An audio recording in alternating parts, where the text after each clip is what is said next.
Part 3, Fundamentals of Literacy Acquisition, the Early Literacy Skills. Learning to read is tough. It doesn't come naturally, but instead must be taught explicitly, that is, through a step-by-step direct process. Explicit instruction involves teaching skills to students, but is not the same thing as skill and drill. Instead, there is a monitoring component whereby teachers demonstrate a skill and then monitor students for understanding. The earliest skills for learning to read involve a predictable step-by-step process consisting of 4 steps. And here I'm going to summarize the description of these steps from Louisa Moats' book, Speech to Print: Language Essentials for Teachers. Stage 1 is the pre-alphabetic stage. In this stage, children do not understand that sounds are represented by letters. They do, however, understand that printed letters represent a message or information.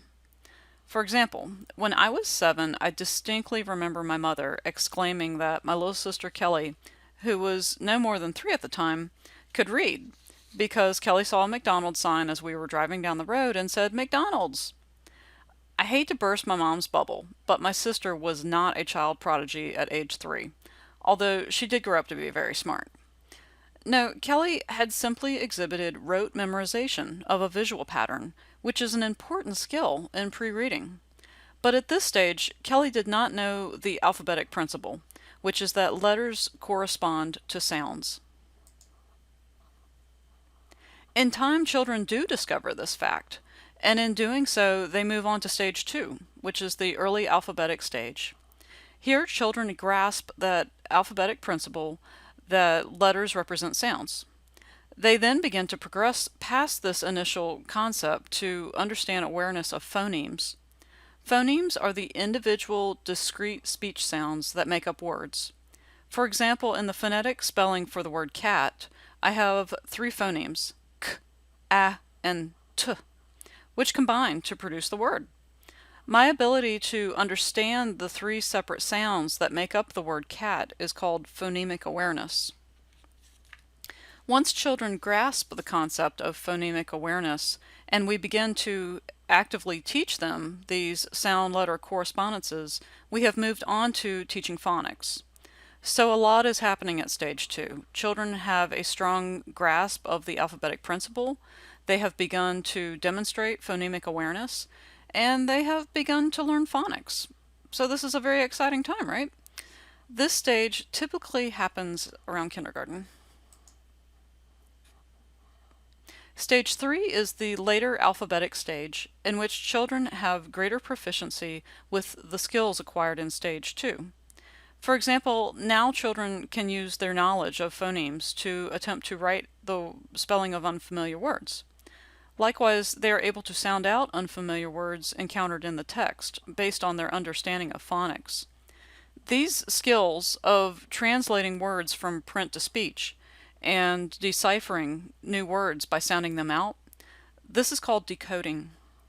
Moats writes that the automatic recognition of whole words at this stage comes from the child's decoding skills, in which they have already decoded certain words enough times that they can now recognize the entire words by sight. Which brings me to an argument in literacy circles, if I might deviate for a minute. So there is a long-standing argument about which is the best way to teach reading, bottom up versus top down. Bottom up refers to decoding, where we start with pieces at the phoneme level and put them together to build words. Top down refers to whole word instruction, in which students are given lists of words to memorize. We call these sight words, right? So that at a glance, children can quickly identify these words they've memorized. So this argument can get pretty vicious by the passionate people who are drawn to literacy, as you can imagine. But with our discussion, you can kind of form your own opinion on this argument, can't you? I tell you what, this would make a good class-wide discussion topic, so I'm going to put in an extra discussion topic on this if you're so inclined to participate. Okay, let's get back to our 4 stages of early literacy and finish this out. So we were on stage 3, the later alphabetic stage, where our children have gotten fairly proficient at some important decoding skills. These skills get taken even further in stage 4, the consolidated alphabetic stage. This is where children learn some of the more sophisticated rules of our language, such as the use of the silent E, or how different vowel sounds change when followed by an R.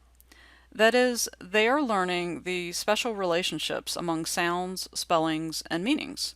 And most importantly, they are doing so by building on their background knowledge of the earlier literacy skills and adding in these new rules. So these 4 steps comprise early literacy and have much to do with the mechanics of reading, identifying letters and the sounds they make, putting these sounds together to make words. But reading is much more than that, right? We have to put some meaning behind these decoded words. That will lead us to our next discussion next week, which will be video clip 4 on the simple view of reading.